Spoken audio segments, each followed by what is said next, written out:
how to see that Nun Gimel Amid Beis. We learned the Mishnah Nit Mishalom. Okay. The Avchama Ba'ukve V'Shem Rabbi Yisrael Chanai Bele Parsim. So open Pnei Abirik Levaishe Ledia Kilkuboy. It's to teach you that everybody should know that he was Makalkul, that he let the whole thing become Tomei. That's why we do it in front of the beer. Everybody should know. So now this Gemara here is a little bit tricky because this piece is like a separate piece that belongs to the Sefta. It says the Sefta. Misha Ezek V'derech, but it didn't pass the place Tzoyf. Yesh biyode kebeitza noiser shel Pesach. Tzoyf v'nei abirim atzei amaracha. He has to go back and burn it from the atzei amaracha. Amar reini tzoyf v'nei abirim atzei atzmei ein shamlei. Why not? The ha yishkol eitzam anisarim v'asa lechashta. He's using his own wood. He's going to take back what's left over. People can say he's stealing from the maracha. The tzorch of the law Amar reini tzoyf l'gagi im atzei amaracha.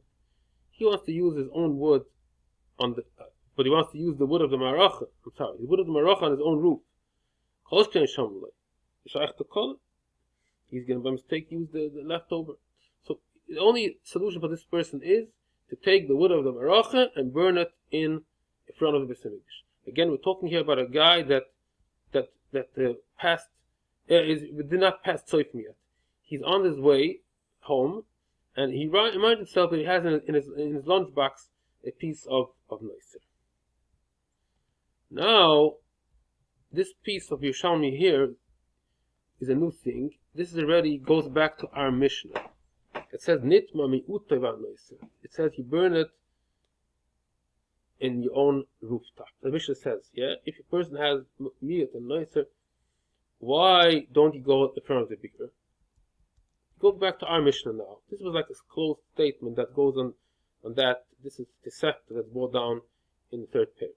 Now we go back to our Mishnah. It's talking about a regular person, not he's walking on the way, just a regular person that has a miyut or noiser. He say he burn it in his own rooftop with his own wood. Because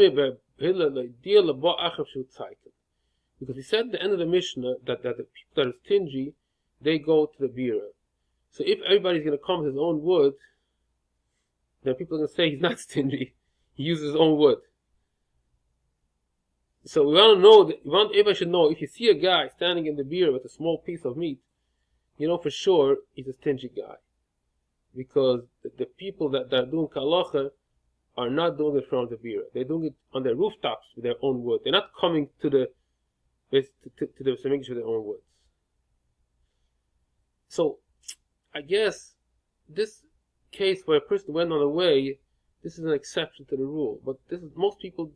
I guess people will know who these people travelers. We're only talking. Forget about that.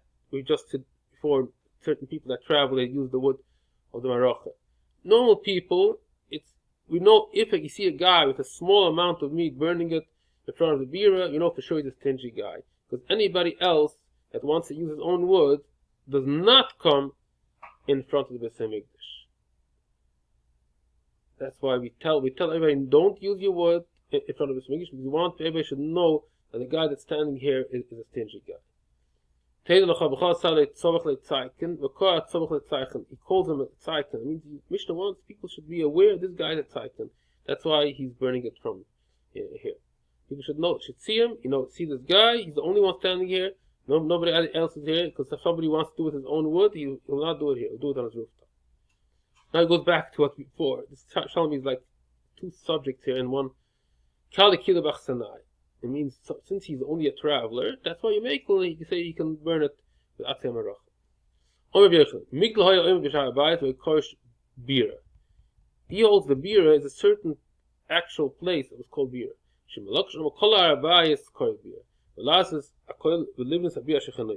You see the whole Beis Hamikdash is called, not only a certain spot of it, everything.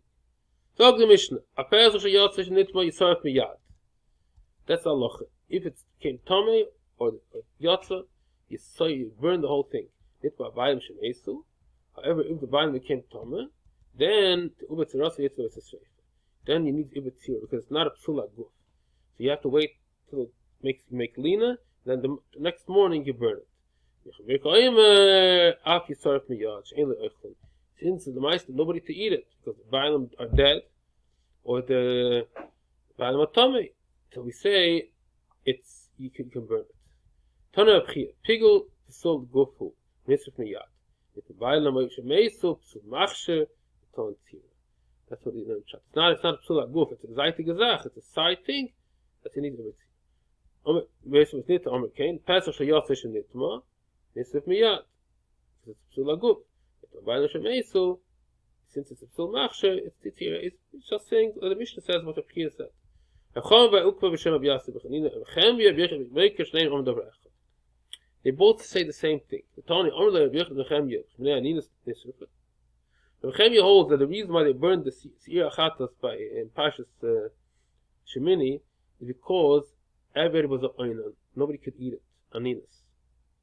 So that's why they had no choice. Aaron and his sons were oinanim. So they asked Nechemia, how can you say? Well, if it's an oinan, he can't eat any sar. Why could they burn the sar shchodesh? You should burn everything since they're oinanim. So Pinchas was no oinan. It was his uncles. Aninus is not only during the day. So anyway, Nechemia says this thing that the problem was Aninus. And according to him, we say even if it's a zaytig psul, he burn it miyad. Doesn't need a betzur. So Nechemia holds the same like Rechem Breaker that the psul machsher means a zaytig psul, not psul aguf. Also, you burn right away. You don't wait till at night. What's that the pshat? Why is only the seir shchodesh? You should have burned all the 3 seirim, Sar Nachshon and the seir of the Milum. And for the Gemara, so Nechemia shlashtem nisrfu. The Torah doesn't say only one; all the 3 were burnt. The second question was, why didn't Pinchas eat? Adayin and Ismana, Kohen Gadol. Third question, should have eaten at night. So Nechemia Anin Laila Torah. He also Aninus Laila Torah. He couldn't wait at night. It wouldn't help anything because the Aninus of Laila is also Minat Torah. So that's why they didn't wait at night. Okay, Atkan.